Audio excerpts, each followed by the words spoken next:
രാഷ്ട്രീയ പ്രതിസന്ധി തുടരുന്ന ഹിമാചൽ പ്രദേശിൽ മുഖ്യമന്ത്രി പദം ആവശ്യപ്പെട്ട് രംഗത്തെത്തിയതിന് പിന്നാലെ മന്ത്രി വിക്രമാദിത്യ സിംഗ് രാജിവെച്ചു. ഷിംലയിൽ വിളിച്ചു ചേർത്ത വാർത്താ സമ്മേളനത്തിലാണ് അപ്രതീക്ഷിതമായ രാജിപ്രഖ്യാപനം ഉണ്ടായിരിക്കുന്നത്. വാർത്താ സമ്മേളനത്തിനിടെ വിക്രമാദിത്യ സിംഗ് വികാരാധീനനായി പൊട്ടിക്കരഞ്ഞു.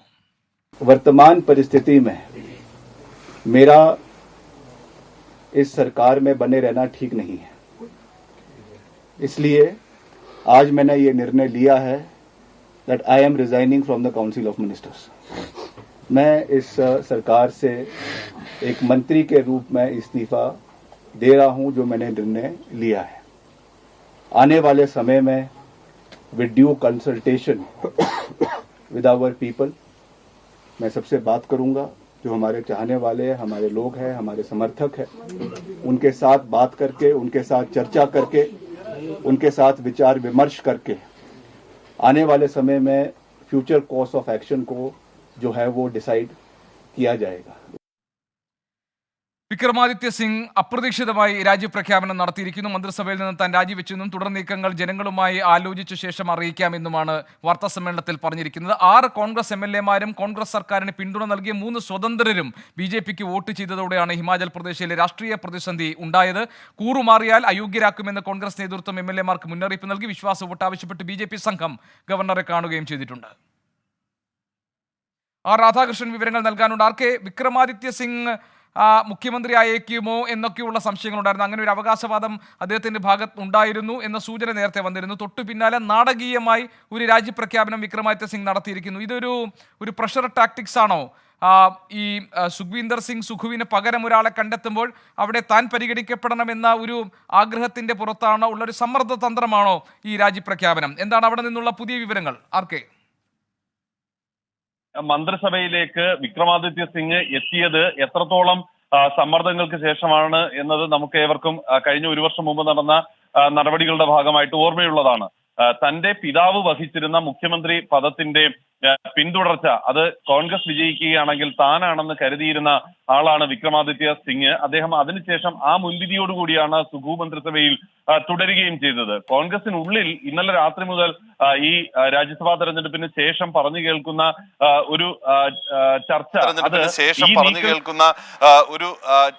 ചർച്ച അത് ഈ നീക്കങ്ങളുടെ എല്ലാം പിന്നിൽ വിക്രമാദിത്യ സിംഗ് ആയിരുന്നു എന്നുള്ളതാണ്. ഈ വിക്രമാദിത്യ സിംഗിന്റെ താല്പര്യമാണ് ഈ വിധത്തിൽ BJPയുടെ സ്ഥാനാർത്ഥി അവിടെ വിജയിക്കാനടക്കം സാഹചര്യത്തിലേക്ക് എത്തിയത്. ഒപ്പം ഈ മുൻ കോൺഗ്രസ്സുകാരനായിട്ടുള്ള ഒരാൾ രാജ്യസഭാ സ്ഥാനാർത്ഥിയായി എത്തിയതിന് പിന്നിലും വിക്രമാദിത്യ സിംഗിന്റെ ഇടപെടലാണ് എന്നതുൾപ്പെടെയുള്ള ആരോപണങ്ങൾ പാർട്ടിക്കുള്ളിൽ തന്നെ ഉണ്ടായിരുന്നു. എന്നാൽ അതിനെ കൂടുതൽ സ്ഥിരപ്പെടുത്തുന്ന വിധത്തിലേക്കാണ് വിക്രമാദിത്യ സിംഗിന്റെ ഭാഗത്ത് നിന്ന് ഇപ്പോൾ ഉണ്ടായിരിക്കുന്ന ഈ പ്രതികരണങ്ങളും അദ്ദേഹത്തിന്റെ നടപടിയും. അദ്ദേഹം മന്ത്രി സ്ഥാനത്ത് നിന്ന് രാജിവെച്ചിരിക്കുന്നു എന്നുള്ളത് വളരെ കൃത്യമായിട്ട് താൻ മുഖ്യമന്ത്രി പദത്തിന് അടുത്ത അദ്ദേഹത്തിന്റെ അവകാശവാദമാണ് എന്ന് നമുക്ക് കണക്കാക്കാനായി സാധിക്കും. അതാണ് കോൺഗ്രസ് ദേശീയ നേതൃത്വത്തെ സമ്മർദ്ദത്തിലാക്കിക്കൊണ്ട് അദ്ദേഹം വ്യക്തമാക്കുകയും ചെയ്തിരിക്കുന്നത്. നിലവിലുള്ള രാഷ്ട്രീയ സാഹചര്യത്തിൽ വലിയ സമ്മർദ്ദം കോൺഗ്രസ് ദേശീയ നേതൃത്വത്തിന് സമ്മാനിക്കുന്നതാണ് വിക്രമാദിത്യ സിംഗിന്റെ ഭാഗത്ത് നിന്നുള്ള നടപടികൾ. ഇന്ന് 1:30 മുമ്പ് ഈ 6 MLA-മാരോടും വിശദീകരണം ആവശ്യപ്പെട്ട് കോൺഗ്രസ് നേതൃത്വം രംഗത്ത് എത്തിയിരിക്കുന്ന സാഹചര്യത്തിൽ വിക്രമാദിത്യ സിംഗിന്റെ ഭാഗത്ത് നിന്നുള്ള നടപടി അത് കോൺഗ്രസ് ദേശീയ നേതൃത്വത്തെ വല്ലാതെ പ്രതിസന്ധിയിലാക്കും. നിലവിലുള്ള സാഹചര്യത്തിൽ 34 MLA-മാരുടെ പിന്തുണ ലഭ്യമായേ മതിയാകൂ. അങ്ങനെയുള്ള ഒരു സാഹചര്യത്തിൽ വിക്രമാദിത്യ സിംഗ് സ്വീകരിച്ചിരിക്കുന്ന ഈ നിലപാട് അദ്ദേഹത്തോടൊപ്പമുള്ള MLA-മാരുടെ ഒക്കെ നിലപാട് കോൺഗ്രസ് ദേശീയ നേതൃത്വത്തെ സമ്മർദ്ദത്തിലാക്കുന്നതാണ്. അതുകൊണ്ട് ഇപ്പോഴത്തെ സാഹചര്യത്തിൽ ഈ ക്രൈസിസ് മാനേജ് ചെയ്യുക എന്നുള്ളത് കൂടുതൽ വലിയ വെല്ലുവിളിയായി കോൺഗ്രസ് ദേശീയ നേതൃത്വത്തിന് മുന്നിലേക്ക് ബാധിക്കുന്നു. അദ്ദേഹം പറഞ്ഞിരിക്കുന്ന ആക്ഷേപങ്ങൾ വലിയ രീതിയിൽ ഒരുപക്ഷെ അതിന്റെ ബാധ്യത കോൺഗ്രസ് ദേശീയ നേതൃത്വത്തിന്റെ തലയിൽ കൂടി വരുന്ന വിധത്തിലാണ് വിക്രമാദിത്യ സിംഗിന്റെ ഭാഗത്ത് നിന്ന് ഉള്ള ആക്ഷേപങ്ങൾ എത്തിയിരിക്കുന്നത്. അതുകൊണ്ട് തന്നെ ഈ വിഷയത്തിൽ വളരെ ശക്തമായിട്ടുള്ള വിമർശനങ്ങൾ നിലവിലുള്ള സാഹചര്യത്തിൽ അദ്ദേഹം ഉയർത്തിയിരിക്കുന്ന വിമർശനങ്ങൾ കോൺഗ്രസ് ദേശീയ നേതൃത്വത്തിന് ചർച്ച ചെയ്യേണ്ടി വരും. അത് വരുന്ന മണിക്കൂറുകളിൽ ഏതു വിധത്തിലുള്ള ഒരു തീരുമാനത്തിലേക്ക് അവരെ നയിക്കുന്നു എന്നുള്ളത് നമുക്ക് കാത്തിരുന്ന് അറിയാനായിട്ട് സാധിക്കും. DK ശിവകുമാർ കർണാടക ഉപമുഖ്യമന്ത്രി ഷിംലയിൽ എത്തിയോ? അദ്ദേഹം ഈ സർക്കാരിനെ ഏതെങ്കിലും തരത്തിൽ നിലനിർത്താൻ വേണ്ടിയുള്ള ശ്രമങ്ങളിലാണല്ലോ.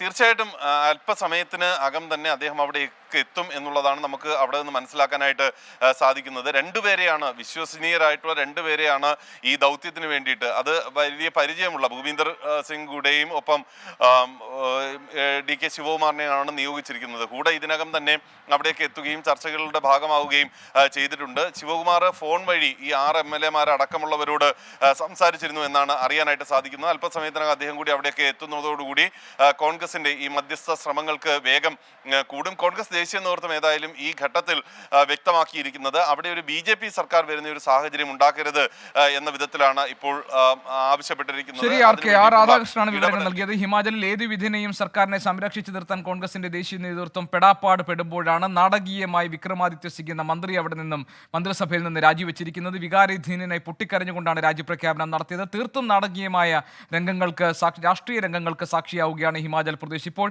രാധാകൃഷ്ണൻ ഡൽഹിയിൽ നിന്ന് വിശദാംശങ്ങൾ നൽകുകയായിരുന്നു.